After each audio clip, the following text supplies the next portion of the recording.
Okay, I think that's enough.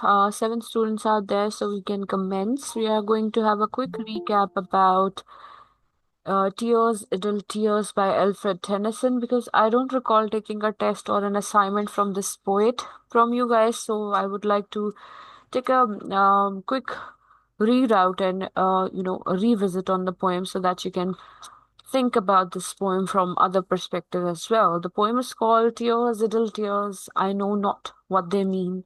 Tears from the depth of some divine despair rise in the heart and gather to the eyes in looking on the happy autumn fields and thinking of the days that are no more.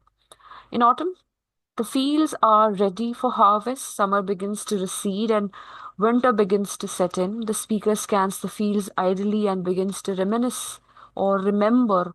He feels nostalgia as memories sweep through his mind. He is overwhelmed with some unexplained sadness, which can be categorized melancholia.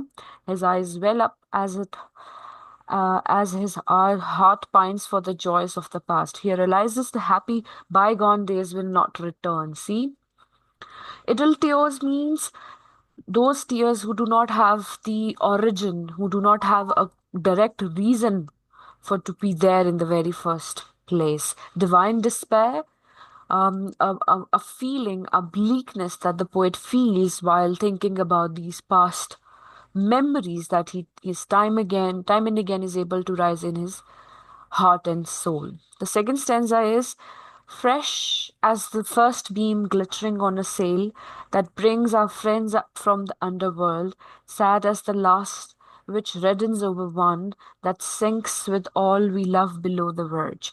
So sad, so fresh the days that are no more. Again, he's going and dwelling in the past. He's still thinking about the past. And it is definitely clear that the poetic persona is remembering a friend who's no more, who's not on the earth anymore. The poetic persona is imagining that these people who are dead, these dead friends, are returning to Earth on a ship whose sail lights up when the first sunshine of the morning falls on it. So he's using nature description in order to highlight the same thing. This thought, so unreal but so balmy, fades away in moments. In its place comes the appreciation of a ship laden with his friends heading to embrace death.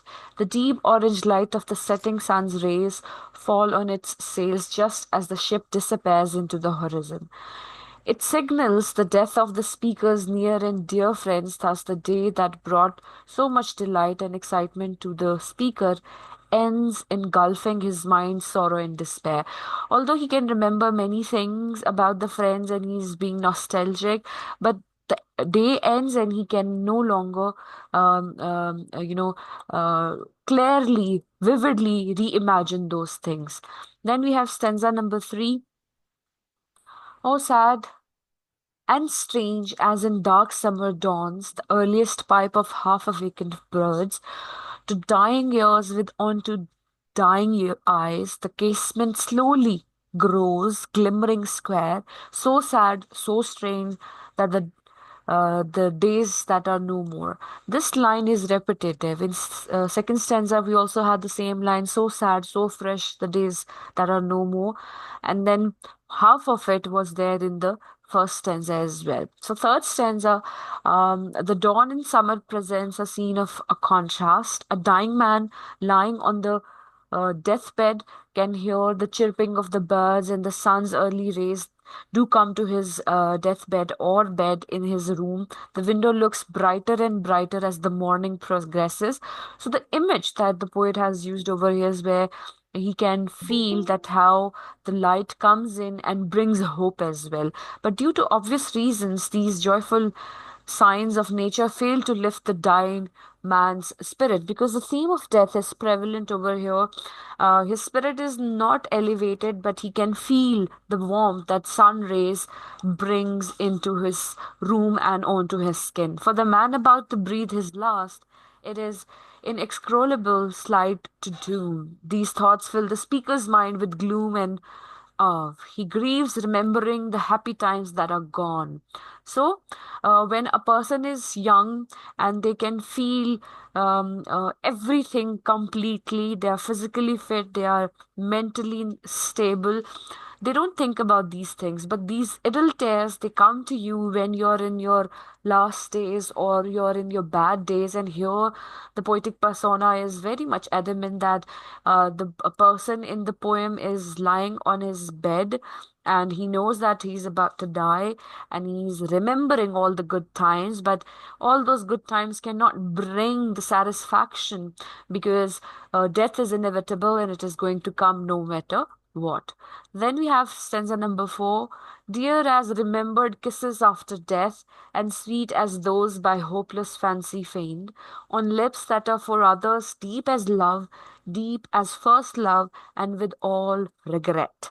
O death in life, the days are no more. Now, explanation of the last stanza is important. A lover thinks of his kisses on the lips of a woman he loves but cannot marry her due to certain circumstances. The woman marries someone else, plunging the lover to unsufferable grief. For the speaker, it is like remembering the romantic moments with the woman who is already dead. It was the gush of excitement of a young man's first romantic encounter with the girl, but the illusion does not come to a fruition.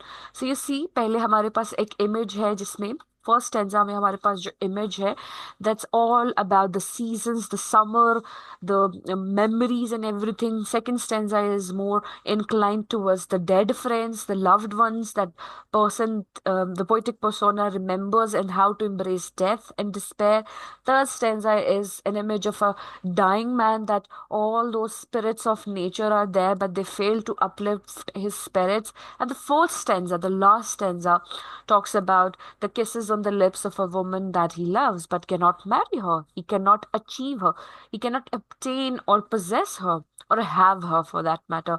The woman marries somebody else and he goes through unsufferable grief. For the speaker, it is like remembering the romantic moments with a woman who is already dead. It was the gush of excitement of a young man's first romantic encounter with the girl, but the liaison does not come to the fruition. Such are the ways the world works. Such short lived happiness amounts to enduring death like sorrows, while one is alive and well, the other laments and they pass by happy times. Now, there are certain questions and answer given over here. 2 minute के लिए आप text को दोबारा सोच लें. If you have any question, please go ahead and ask. Otherwise, we'll read these questions which are given over here.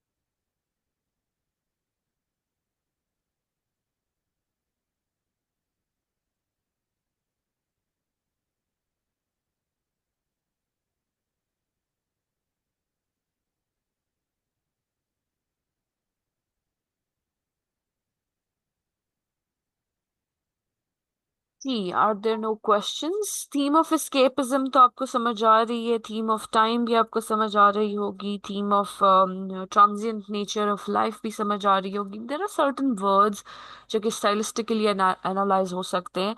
What does why does the describe his tears as idle, the poetic persona or the poet? Looking at the fields where the crop stands ready for harvest in autumn can normally be a joyous feeling. However, in the author's mind, it triggers a very unexplained sad feeling, the melancholia, something deep inside in his heart that causes despair and pain. So he calls his tears idle tears. What is the single factor for so much pain to the author? The author had a few friends who company he really enjoyed, but they are no more, and he's just thinking about them.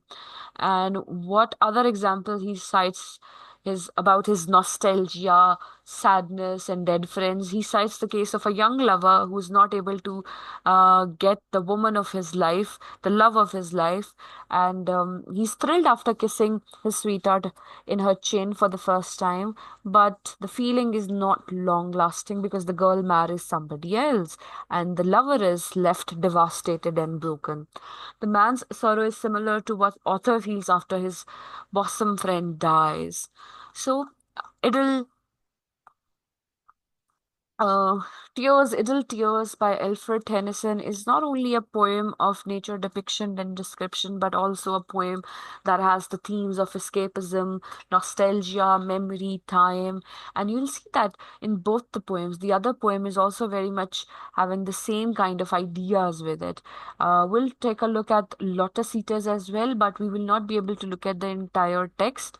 We'll read a research article based on it. Let me attach it. Give me a minute. Meanwhile, if you have any questions from this poem, please go ahead and ask.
Some kind of an escape that he is not able to pinpoint clearly कि ये escape उसे क्यों चाहिए. That perhaps leads us to understand him as a romantic poet. I found a reading that I would like to share with you, that experiment is a mother of invention, and in this context, it can be said that Tennyson, The Lotus Eaters, is an ideal experiment which can lead the readers to understand the poem of escape or search for some kind of romantic dull, monotonous, practical life. He doesn't like the reasoning and the logical life.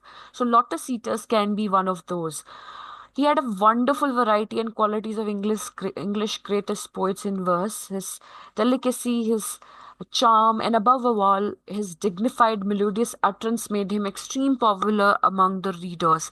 In the poem Lotus Eaters, Tennyson had given a lot of importance to the treatment of nature, but still, it can be said to be an undoubtedly a poem of escape into inaction. It denies the adherence to duty that is where the tragedy of Lotus Eaters lie. Now, the opening stanzas describes how mariners of Odysseus or Ulysses sailing home to Ithaca from Trojan War come to the island of the lotus plant. Drugged into inaction by eating the plant, they sing together a choric song of a sorrow and pain that comes with toil and the joy they experience in magic languor. I think all the writer who has written this blog thinks that Tennyson tries to affirm the forgetfulness and the detachment is a common human condition that was prevalent in that era. And he longed for connection, he longed for communication, which is an attribution of romantics. So he looked for some kind of escape throughout his poem. Other than that next आप इसको पढ़ लीजिएगा, ये link मैं वहाँ post भी कर देती हूँ, ज़रूर उसको पढ़ लीजिएगा, आपको हेल्प हो जाएगी. एक मैंने आर्टिकल पोस्ट किया था, अब मुझे याद नहीं मैंने आपसे क्लास में डिस्कस किया है कि नहीं. I would like to discuss that so that you are prepared for it. Let me open that. Okay.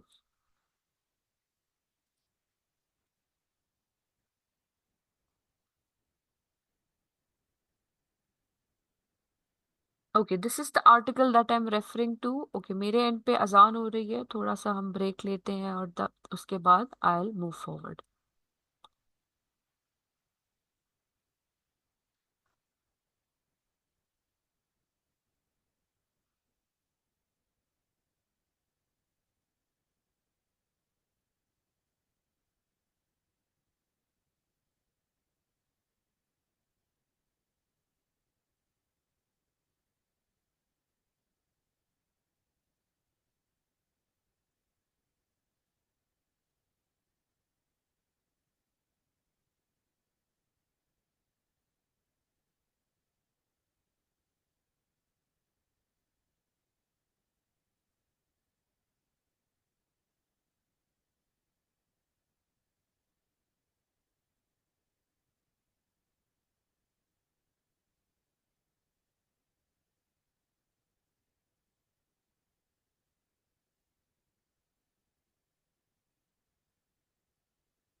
Okay, so let's talk about this. The article is called The Lotus Eaters, a study in the perspective of Victorian society. So we just had an introduction about lotus eaters, that how people, and especially Tennyson, wanted to escape from the reality and the monotonous and such practical and harsh life. So we'll look at Victorian society of that age and how lotus eaters represents that. Now, this is an introduction of the paper. What will be focused? The paper illustrates and essays the uncertainty of the time of Victorian era as presented by Tennyson in his poem The Lotus Eaters. The researcher will, the study will decipher the main components and characteristics of life in then Victorian period, like Victorian consciousness, advancement of science, lack of responsibility, fragile concept of faith, and the treatment of nature. The arena which Tennyson portrayed in his poem is brimful of uncertainty, gullibility, and unpredictability, and albeit scholastically and with a uh, with an astute pen of artist pictured in the poem. In addition, the dependency vested in the here. Now, the words this researcher has used is too good to be true. ये बहुत highly decorated है. आप इसको आसान भी use कर सकते हैं. So what he's trying, he's contrasting the surreal state of marines with the Victorian people. Lotus eaters में ये जो marine mariners हैं, जो marines हैं, वो कैसे आके lotus को खाने की कोशिश करते हैं और उसमें कैसे escapism है और कैसे विक्टोरियन लोगों को वो रिप्रेजेंट करता है, उसकी ये बात करेगा. इंट्रोडक्शन यहाँ लिखा हुआ है, the lotus eaters by Tennyson is a magnum opus of a literary piece. It's a famous piece which is the true picture of Victorian age.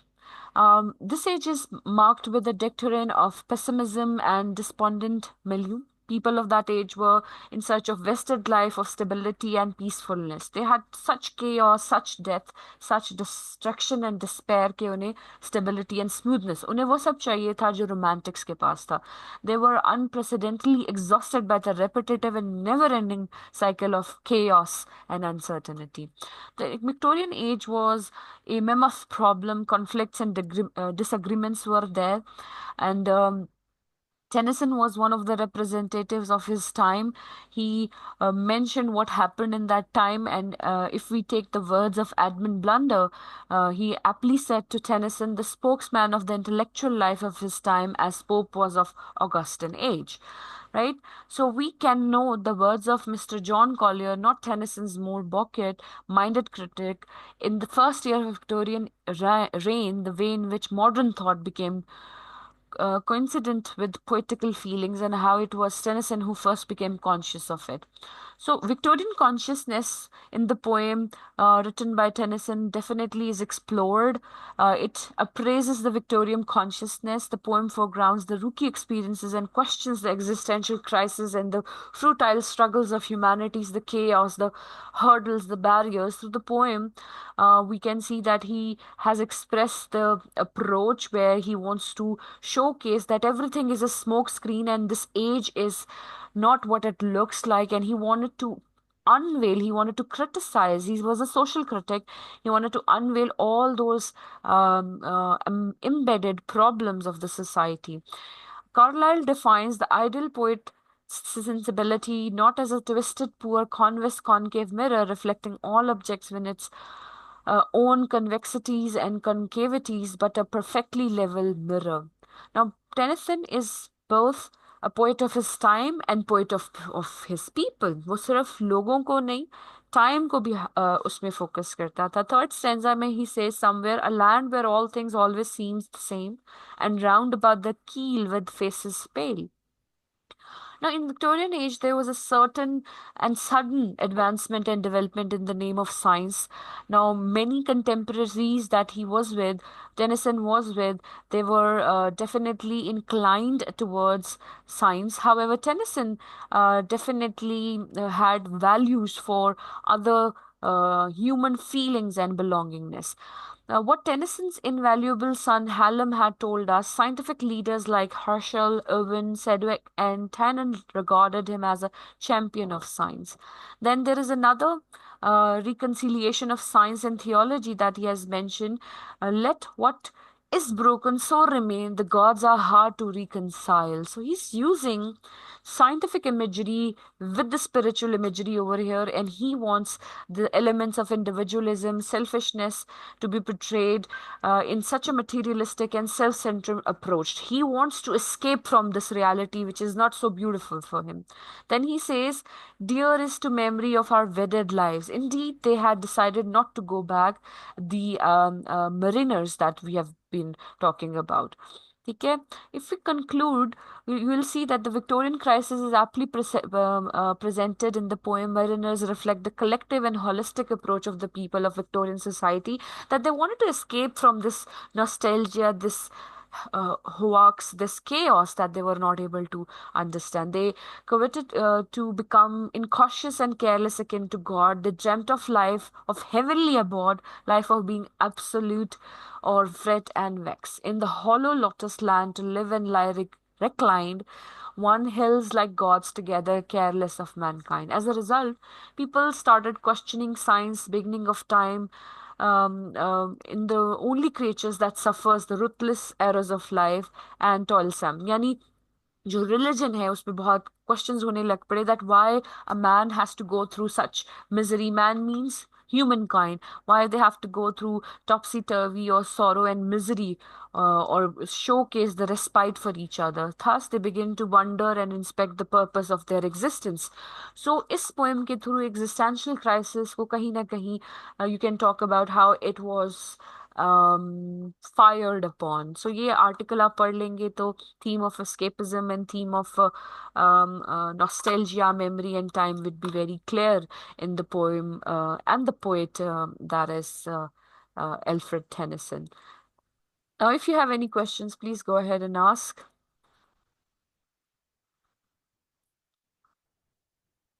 I hope you remember कि बेटे मंडे को हमारी last class होगी, तो उस class में आपने वो 5-5 लाइनों की प्रेजेंटेशंस अपनी जो दी थी, जो इतनी इफेक्टिव नहीं थी, वो दोबारा बतानी है। और उसके बाद किसी 1-2 बच्चों की प्रेजेंटेशंस रह गई हैं तो वो प्रेजेंटेशंस दे देंगे, and that will be all. Final term की डिस्कशन मैं आपसे कर चुकी हूँ। सो आज की क्लास लेने का मकसद यही था कि मैं एक छोटी सी रिविजन करना चाह रही थी आपके साथ about this poet, because last time when we talked about this poet, it was quite superficial, I believe, so I wanted to do it again. Meanwhile, I would highly recommend that you go through the course outline, and if you have any questions regarding the course or the content or anything, it's high time that you ask me in the next class, because after that you will have your exam, right? So if there are any questions, please let me know.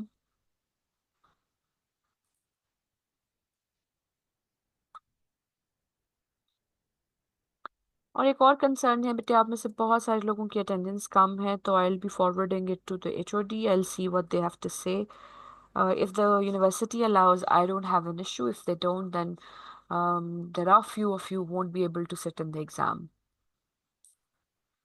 for this course. I'm not sure about the rest of the courses, of course. Are there any questions? If not, please write in the chat box that everything is clear.